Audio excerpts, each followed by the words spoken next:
Baik, Assalamualaikum, salam sejahtera, salam GBN, salam Malaysia, salam kuasa ketiga. Jika audio jelas, boleh tolong maklumkan kepada saya. Kerajaan pimpinan Datuk Seri Anwar Ibrahim, kerajaan dah kuat tipu, terbukti penipu, tipu lagi. Ini dah mirip kerajaan pelawak. Terbaru, kita mula daripada terbaru, kemudian kita balik kepada yang awal-awal. Satu persatu kita rungkai.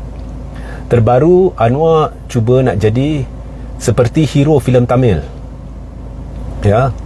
Kononnya dia adalah prihatin terhadap peneroka Felda. Siap dah keluar poster. Kerajaan Madani, Anwar prihatin terhadap peneroka Felda.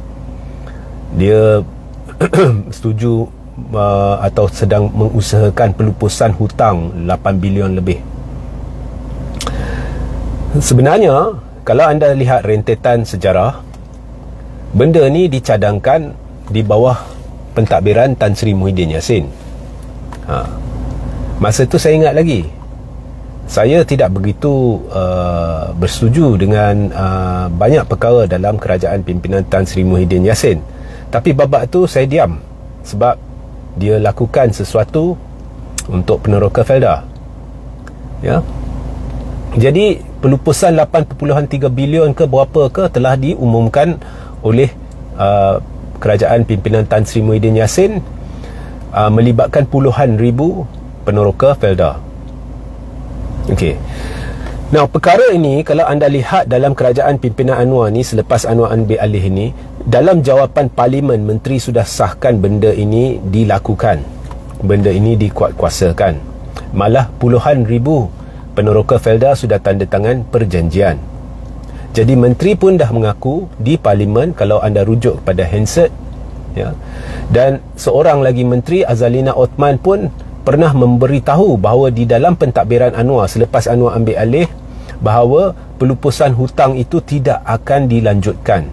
Dan apabila Azalina mengumumkan bahawa pelupusan hutang itu yang dimulakan di bawah kerajaan pimpinan Muhyiddin tidak akan dilanjutkan, kalau anda baca pengumuman itu, secara tidak langsung Azalina telah mengaku pelupusan hutang ini telah dimulakan, dikuatkuasakan di bawah pentadbiran Muhyiddin, dan kerajaan Anwar telah menghentikannya. Kemudian kerajaan pimpinan Anwar memulakan balik pelupusan hutang itu, dan kemudian nak claim hero. Macam cerita Tamil lah, dia nak claim hero lah. Anwar yang lakukan. Kemudian bila Muhyiddin beritahu bahawa sebenarnya benda ni telah dimulakan di bawah pentadbiran dia, Anwar memberitahu sebenarnya Muhyiddin seolah-olah telah menipu rakyat lah, telah menipu peneroka Felda lah. Sebenarnya ia tidak pernah dimulakan. Jadi begitu terdesaknya kerajaan pimpinan Anwar sampai terpaksa menipu secara terbuka, sedangkan bukti dah ada, bukti handset, kenyataan menteri-menteri. Bukti handset ni berkaitan dengan parlimen, apa yang dikatakan jawapan menteri di parlimen. Bukti dah ada, tetapi mereka terdesak sebab sambutan yang hambar bagi Pakatan Harapan dan Barisan Nasional dalam kempen-kempen mereka, sampai kena kerah berbelas-belas bas untuk bawa orang untuk penuhi dataran, sampai terpaksa tipu secara terbuka. Itu saya kata kerajaan penipu. Dia tipu hang hidup-hidup, dia tipu hang bulat-bulat, dia tipu hang terang-terang, sebab terdesak. Kedua, kalau anda lihatlah isu, kita balik kepada yang lebih lama, kalau anda lihatlah, Tun Mahathir telah memulakan proklamasi Melayu, orang Melayu. Dan benda ni sebenarnya bertujuan untuk menyatu padukan orang Melayu. Ianya tidak salah. Tetapi bila orang Melayu buat, orang Melayu dikatakan resis, sedang menimbulkan suasana perkauman. Tapi bila orang Cina kempen untuk parti mereka, DAP kempen untuk satu padukan orang Cina, itu tak digelar resis. Jadi China boleh kata apa, buat apa, Guan Eng boleh cakap apa berkenaan dengan hasut orang, berhubung dengan orang Kristian tidak boleh berkumpul untuk sembahyang, ya. Ini 2019 terbaru didakwa oleh satu portal. Guan Eng telah berkata kuil akan dirobohkan ke tokong akan dirobohkan oleh gelombang hijau dan sebagainya. Dia orang boleh berkata apa, mereka tak resis, tapi bila Tun melancarkan proklamasi orang Melayu, dia dikatakan resis, sedang menimbulkan suasana perkauman, sedang mengungkit-ungkit isu perkauman, sedangkan itu hak orang Melayu. Jadi begitu terganggu gugatnya mereka mula memfitnah Tun. Mereka mula memfitnah Tun. Kononnya Tun ini sedang cuba mengungkit-ungkit isu pro Melayu yang tidak mesra kepada bangsa lain. Kenyataan Tun diputar belik. Tun bukan kata dia nak negara ini bertukar menjadi negara Melayu sepenuhnya, bukan. Tun cuma ungkitkan perkara-perkara di dalam perlembagaan yang jelas tidak menyebut negara ini negara berbilang kaum dari sudut asas pentadbirannya, asas penubuhannya. Ini adalah tanah Melayu. Itu sahaja. Dia bukan kata negara ini tidak boleh diduduki oleh orang berbilang kaum. Dia cuma ingin mengingatkan generasi muda orang Melayu kedudukan mereka dalam sejarah, berhubung penubuhan negara ini yang asasnya dan semestinya satu tanah Melayu. Jadi diputar balik. Kerana apa? Kerana terdesak. Jadi mereka menipu rakyat. Kononnya Tun ini tidak mahu orang Melayu, orang bukan Melayu menganggap negara ini negara mereka. Itu tidak pernah disebut oleh Tun, ya. Penipu, tipu. Dan ini satu bentuk hasutan oleh kerajaan terhadap rakyat. Penipuan ni, contohnya babak penuh Rockefeller, ini hasutan. Kononnya pembangkang telah memperdaya anda, Muhyiddin telah memperdaya anda, sedangkan bukti terang-terang ada depan mata. Benda ni bukan dilakukan oleh Anwar. Anwar cuma nak claim kredit. Dia nak apa yang telah diusahakan oleh Perdana Menteri terdahulu, dia yang dapat nama. Inilah Anwar. Kemudian yang lama-lama kita baliklah pada pilihan raya umum ke-15. Janji demi janji, semua rakyat kena kencing. Yang paling lama janji yang paling lama diwar-warkan sejak berdekat, ya, sampai PRU 15 kempen tu. Janji kononnya dalam 24 jam harga minyak akan turun. Diberitahu kerajaan-kerajaan terdahulu, depa ni menipu rakyat. Sebab Petronas untung banyak, berbilion-bilion kononnya. Kemudian Anwar buat kiraan takkan banyak ni tak boleh digunakan untuk turunkan harga minyak. Dengan mudah boleh dilakukan, kata Rafizi. Lepas dah berkuasa, benda tu mereka kata tak boleh laksanakan. Jadi ini kerajaan penipu, kerajaan pelawak, ya. Kata nak perang rasuah, lagi satu, ya, kata nak perang rasuah. Pernah tak anda dengar Perdana Menteri saya nak perang rasuah, sebab itu saya lantik seorang yang terpalit atau tertuduh rasuah sebagai timbalan saya? Tak masuk akal. Kemudian bila orang tanya macam mana boleh lantik Zaid Hamidi sebagai timbalan Perdana Menteri, dia berdepan 47 pertuduhan jenayah, antaranya pertuduhan rasuah. Anwar kata mahkamah belum putuskan, jadi kita jangan hakimi orang tu tidak bersalah selagi belum diputuskan. Tapi pada kempen PRU 15, semua ramai pemimpin PKR, DAP, semuanya bila sebut pasal UMNO, dia kata kleptokrat, penyangak, pencuri, orang yang sakau, mereka dah hakimi dulu. Zahid akan masuk penjara, kita akan heret dia masuk penjara, ya. Rakyat kena tipu, kerajaan penipu, kerajaan pelawak. Anwar penipu, Anwar pelawak.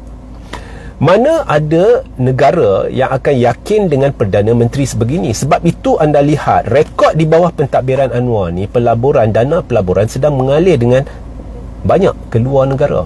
Negara sedang tenat, ringgit sedang merudum. Dulu sebelum PRU 15 dikutuk kerajaan terdahulu. Ringgit jatuh sebab kerajaan tidak tahu buat kerja. Menteri dia tidak tahu buat kerja. Menteri ini, menteri itu.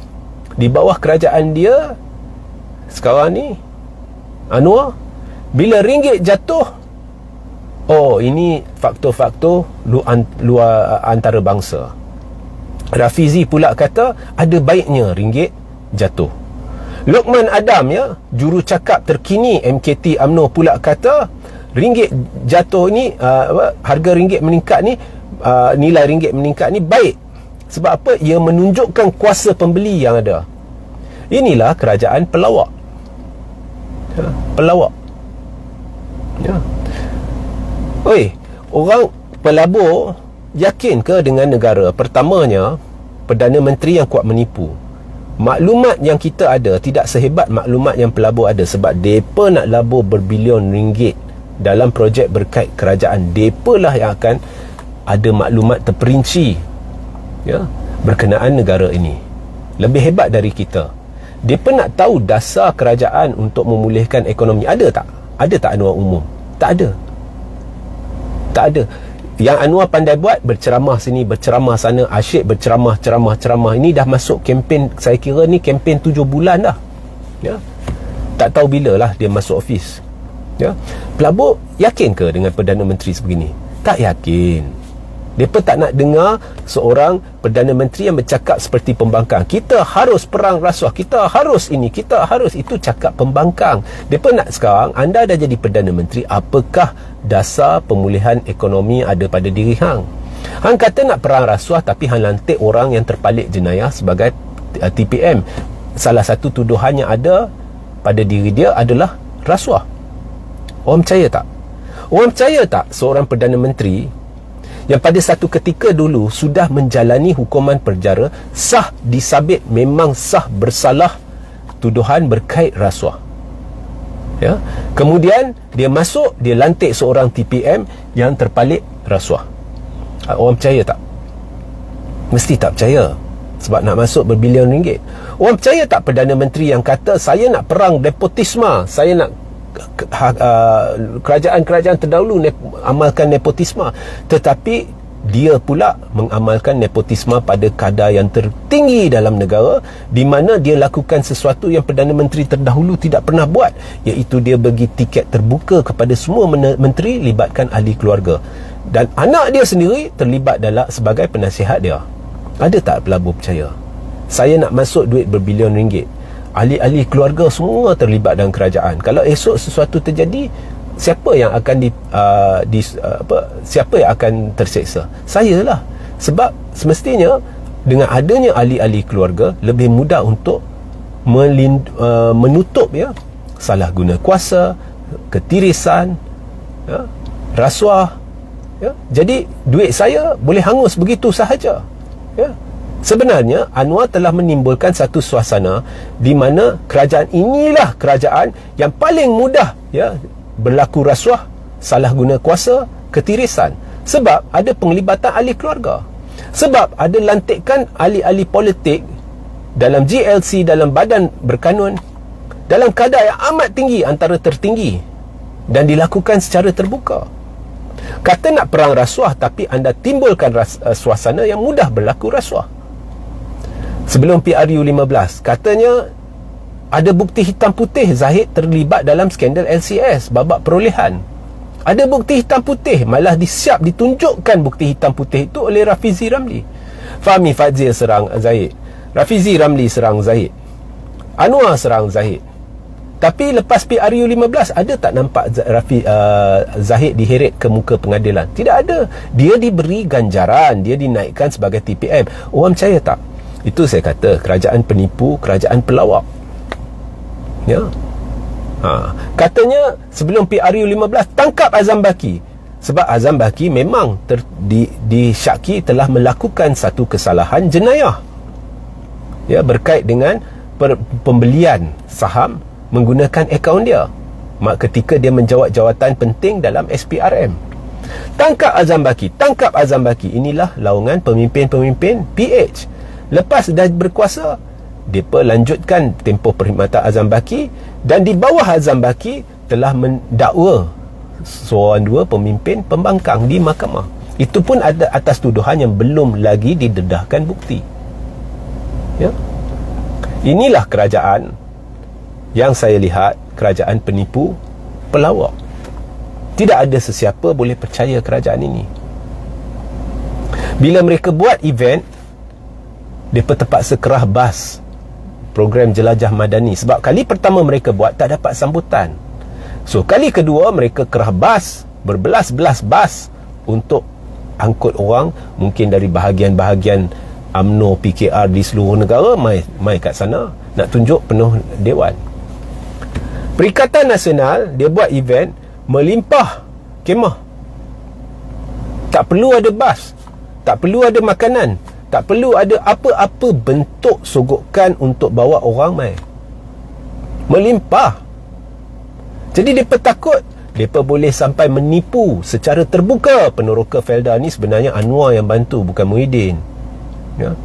Terdesak gila, cemas dah kerajaan pimpinan Anwar. Kau fikir orang-orang yang kau kerah dengan bas ni dari kawasan-kawasan lain boleh mempengaruhi ke undi? Yang PN buat ceramah ni, yang melimpah ni, dari kampung-kampung duk nak main.